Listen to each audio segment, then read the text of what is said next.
顺势而为，趋利避害。大家好，我是孙老师。今天我们来说一说小粉红。那自从我开通 YouTube 频道以来呢，受到海内外很多华人的朋友支持，大家都来纷纷点赞留言。可是呢，还有一些小粉红啊，从中国大陆翻墙出来，在留言区啊评论谩骂。对于这些人呢，我当然是不予理睬的。可是有很多香港、台湾的朋友呢，他们选择与这些小粉红啊进行辩论，可是最后辩论的结果呢，往往是双方都不能说服对方，最后是互相的谩骂攻击，最后是双方互相拉黑了事。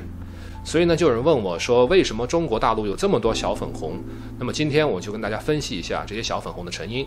那么我从3个方面来讲这个小粉红的这个问题。第一呢，就是小粉红啊，其实是中国经济的一个重要动力来源。第二呢，我想分析一下小粉红的历史成因。第三呢，我想告诉大家，怎么样才是对待小粉红的正确的态度。我们首先来说明一下小粉红的明确定义。这小粉红3个字呢，最早是来自于中国大陆的网络论坛。2016年的时候呢，百度贴吧搞了一个第8出征的事件，有大量的小粉红啊翻墙到脸书、Twitter 等等的外国社交媒体上面留言评论宣扬爱国爱党、民族主义等等的内容。那这个事件之后呢，小粉红3个字逐渐成为了一个网络的标签，用来指某一种类型的中国人。那这种人呢，表面上是给人感觉有强烈的民族情感，有坚定的爱国主义情怀，对于和自己不一样的观点呢，总是采用扣帽子、人身攻击、粗口攻击等等方法宣泄他们的情绪，掀起各种网络上和现实中的骂战。那网络的身份呢，毕竟都是虚拟、无法核实的。那么在网络上四处骂街的小粉红，在现实中究竟是对应着哪些人呢？那这个问题探讨起来就比较有趣。我们也可以借由这个问题呢，来厘清中国社会和经济发展的一些脉络。2017年的时候，美国的政治学期刊发表了斯坦福大学2位学者的论文，叫做《中国的政治光谱》。那这个论文呢，是基于中国大陆大约17万个调查样本来分析了中国社会各个不同地区人们的政治立场和意识形态。那这一套测试呢，从政治、经济、文化3个维度设置了大约50道调研的题目，然后按照观念从左到右进行划分。那么这个图示上表示的呢，就是调查的结果。这个图当中红色表示更崇尚威权主义和共产主义的地方，然后这个蓝色呢，就是代表向往自由主义的地方。可以看到，中国的东南沿海4省呢，是相对来说最具有自由主义和法治社会思想的倾向，而中原地区和内陆地区的思想呢，是比较倾向于威权主义和独裁，一片深红色。所以这个研究报告就得出结论说，一个地方越是现代化水平高，生活条件好，那么这个地方的人呢，就越认同自由主义。相反，现代化水平偏低、人均收入低的地区呢，民众就越表现出对于威权主义的迷恋。那很有意思的是呢，我们结合来看中国的劳动力人口流向图，就会发现另外一个规律。根据内地万德资讯和中泰证券的研报，从2011年以来，中国的人口增加最快速的地区呢，就是东部和南部的地区，也就是中国社会政治光谱当中更偏向于自由和法治观念的地区。这个就形成了一个很有意思的格局。原来这些年小粉红是不断的从自己原本所在的崇尚威权主义的地区，用各种渠道跑去了经济发达的地区，更崇尚法治和自由的地区。看来呢，小粉红在思想和行动上根本就没法统一。那为什么中国的人口流向呈现出从小粉红聚集的地区流向经济发达地区的这个趋势呢？这个当然和中国过去几十年经济发展的模式有直接关系。中国从1978年搞改革开放以来呢，发展出了所谓的出口加工型贸易，这个呢是一个大家都知道的基本概念。在2000年之后呢，逐渐的在这个基础之上又加了一个产业升级、自主研发的概念。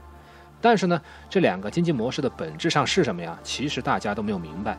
所谓的出口加工型贸易呢，其实就是直接从国外引进技术和设备，从业人员也只需要看得懂操作的说明书，对于文化水平的要求很低。但是呢，所谓的产业升级呢，就是直接从国外引进技术图纸，要看懂技术图纸进行逆向的开发。那这个对于文化水平的要求显然更高。所以呢，在纯粹的出口加工型贸易阶段呢，我们看到中国有大量农民工从中西部地区流向东南部地区。在之后的1999年开始中国的大学开始扩招，大学生数量猛增。在这个大搞逆向技术开发的阶段呢，有大量的大学生从西部来到东南部，然后进入就业市场。现代的大学生就是当年的农民工因为西方的技术输入和中国本身的逆向工程开发基本都是到沿海地区和一线城市为止，所以经济发达地区呈现小规模聚合型的分布，那吸引了中西部地区的人员呢来到发达地区为血汗工厂打工。而中国的经济奇迹呢，有很大的原因都是因为这些打工型的小粉红创造出来的，尤其是2015年之前的高速增长和这些小粉红劳动者有很大的直接关系。而中国的奇迹呢，很大一部分就是小粉红创造出的经济奇迹。那么现在呢，我们已经很清楚了，小粉红其实是中国经济这几十年来成长的一个重要推动力。那么接下来呢，我们从历史的角度来分析一下小粉红的历史成因。那么简单来说呢，小粉红源于中国人的小农基因。这个小农基因和中国的传统文化和政治结构有非常重要而密切的关系。那不管是前面说的加工型贸易，还是逆向的技术开发带来的产业升级，这两个模式呢，都是属于劳动密集型和资本密集型的，都要求最大限度的压低生产的成本。从经济学角度来说呢，想要压低成本，一般采取的方法是协商谈判，尽量压低雇佣的价格。另外的一个方法呢，就是不断的加班，延长工时还不给加班费，变相的让单位时间的雇佣价格降到最低。但其实呢，最好的压低成本的方法是阶层的压榨。什么是阶层的压榨呢？那经济学家德姆塞茨在《产权理论》这个经典论文里面就提到说，假设一个企业雇佣的是不具有完全人格的奴隶，那么就会按照远远低于自由人的价格来支付工资，企业呢可以获得超额的利润。而一旦把这些员工视为正常的自由人，那么就必然涉及到与工会等等组织谈判。自由人的特征呢，是会自己组成权力团体来保证他们小团体的权益。那这个时候呢，企业的雇佣成本就增加了，企业的利润就会减低，企业呢就只能是被倒逼采用改进生产技术、增加研发投入和改进管理方式等等来提高利润，让自己生存下去。但是呢，在一个底层员工全是小粉红的格局之下，那员工这个集体其实是一盘散沙。他们没有办法形成强有力的组织，没有议价权，他们是按照奴隶的价格是被雇佣的。那么这个价格已经为企业创造了很大的利润，所以对企业主来说呢，他们只需要在规模上扩大经营，而没有必要再搞什么耗费时间的研发。因为中国的营商环境决定了企业的生存时间很短，一般是3年之内呢就会倒闭。如果真的搞研发就是自己把自己搞死。那搞研发的唯一价值就是假装研发，骗取政府的科研补助和奖励。其实说穿了，中国的企业大部分都是一锤子买卖，他们并不想搞真的产业升级，只是希望赶紧挣钱。挣快钱的最佳方法呢，就是快速的榨干这些来自落后地区的小粉红。那小粉红的命运呢，其实说来也是很悲惨的。一方面，他们是被劳动力市场压低了劳动价格，而没有议价权；同时呢，他们也没有其他的选择，在家务工工资更低，机会更少。来到城市打工呢，高额的房租和生活成本又逼迫他们没有其他的选择，所以呢，就这样慢慢的过上了白天在工厂搬砖，夜里在网上抬杠的生活。那么这些小粉红嘴上说的什么爱国爱党，这些话是他们真实的想法吗？他们真的爱国吗？这些想法可以说是真的，但其实呢，真不真实也没有什么实际的意义。那说到底呢，小粉红其实根本搞不懂什么马列主义，以他们的知识储备呢，他们所表达的只是对于权力的忠诚，对于统治者的忠诚。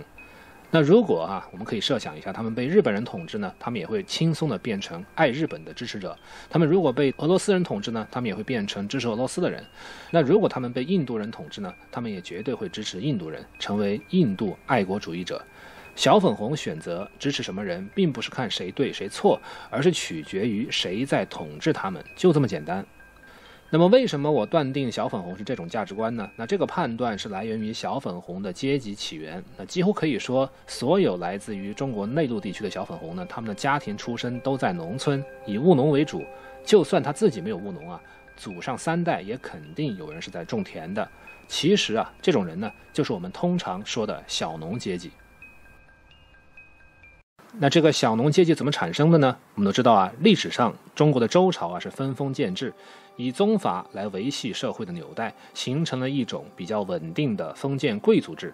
那贵族阶层呢，是高素质的职业军人，采取的是世袭制度，居住在国当中。这个所谓的国并不是指现代的国家，而是指首都附近的城市地区。那这些人呢，叫做士人。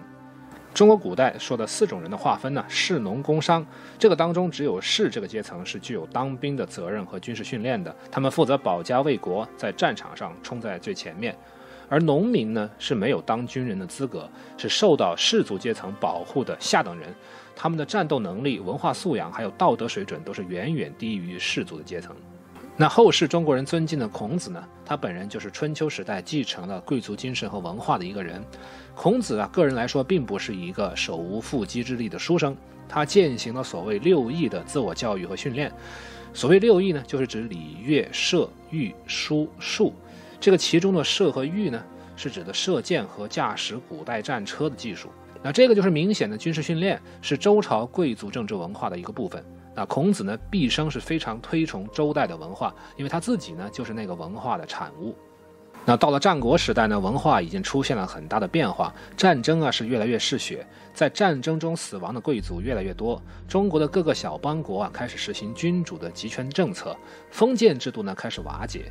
但是呢，虽然如此，贵族的精神和文化还没有完全的落寞。我们去读先秦时代那些历史和文学典籍呢，就会发现春秋战国时代的人呢更讲义气和道德，比之后的时代有更多光明磊落的豪杰人物。从根本上来说呢，这个就是因为这个贵族文化在当时啊还没有断绝的原因。而到了秦统一6国之后呢，封建制度完全瓦解，中央集权的大一统专制国家正式的建立。那贵族阶层呢是没落消失，这片土地上啊就剩下了大量的农民阶层。这些农民呢有很多属于佃农，没有自己的土地。当历史上发生土地兼并的时候啊，失去土地的这些农民就面临生存的问题，走投无路，只能是落草为寇，形成各种的流氓盗贼集团。从楚汉之争开始，一直到晚清结束，这段时期中国的历史就等于是农民和来源于农民的盗贼集团导演的一出漫长的电视剧。所以呢，我们今天所谓的中国人，其实大部分呢都是农民或者盗匪的后代。那以上的这个说法呢，并不是我的原创，民国时代的史学大师雷海宗就有非常详细的论述。那换句话说啊，中国的社会是一个没有贵族的社会，全体居民都是农民阶级的社会，这必然就会产生出一种和贵族文化完全不同的文化，也就是我们说的小农文化，或者说是小农的 DNA。那这个小农的文化呢，就是愚昧、自私、狭隘，贪生怕死，不愿承担责任，它完全就是和贵族文化价值观相反的。中国人啊喜欢窝里斗，互不信任，内战内行，外战外行，其实全都是这种小农文化的反应。这个就是因为呢，在小农文化当中，并不推崇军事训练和道德修养，只是完全狭隘的实用主义思维，所以推崇这种文化的民族呢，永远不可能征服别人，只可能是不断的被更强大的民族啊征服。所以中国在汉朝之后，对外战争很少能够取胜，也没有办法去征服别的文明，在海外大规模建立殖民地，反而是经常被异族征服。历史上，辽国、金国、蒙古、满洲这些草原文明呢，都征服过中国。而进入近代社会之后呢，中国又被来自欧洲的更先进的海洋文明征服。所以这个小农文化呢，其实是一种劣等的文化。小农文明呢，是一种反复被人征服的低等文明，这是毫无疑问的。那由于历史上反复被人征服呢，所以中国本来就很狭隘愚昧的小农文化呢，更是变成了一种奴才文化。这个文化的主要内容就是对统治者和征服者唱赞歌，根据统治者的不同变化出各种唱赞歌的方法。这个奴才式的小农文化呢，其实就是小农阶级的历史源头，也就是今天小粉红的历史源头。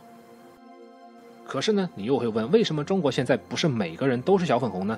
这就是因为啊，随着晚清的通商口岸开放，资本主义价值观和现代的城市生活逐渐进入了中国的沿海地区。比如说上海、广州、香港这些地方啊，城市化发展了100多年，已经逐渐培养出一些完全适应现代城市生活和法治社会的人群。那这些人呢，原本是来自于小农阶层，但是他们进入城市啊，生活了3代人以上之后呢，其实逐渐已经变成了城市居民，他们的思想也就逐渐远离了传统的小农思维。这个就可以解释为什么越是城市化发达、观念开放的沿海地区，小粉红越少，崇尚自由法治的人越多。那实际上呢，小粉红就是小农，小农啊就是小粉红。那么这些小粉红的最后的命运呢，就会像古代的小农阶层一样，在失去土地以后，流入到民间的江湖社会，成为丛林法则的牺牲品。那么随着中国经济目前越来越恶化，那些劳动力价值最低的小粉红呢，他们会最早失去工作，流入到社会当中，成为江湖人士，自生自灭。那么面对这样子的人群，我们应该采取一个什么样的态度呢？第一是千万要无视他们，第二呢是记住一定要隔离他们，让他们自己玩去。第三呢，如果你刚好是雇主的话，请记住好好的剥削他们。好，顺势而为，趋利避害，我们下次再见。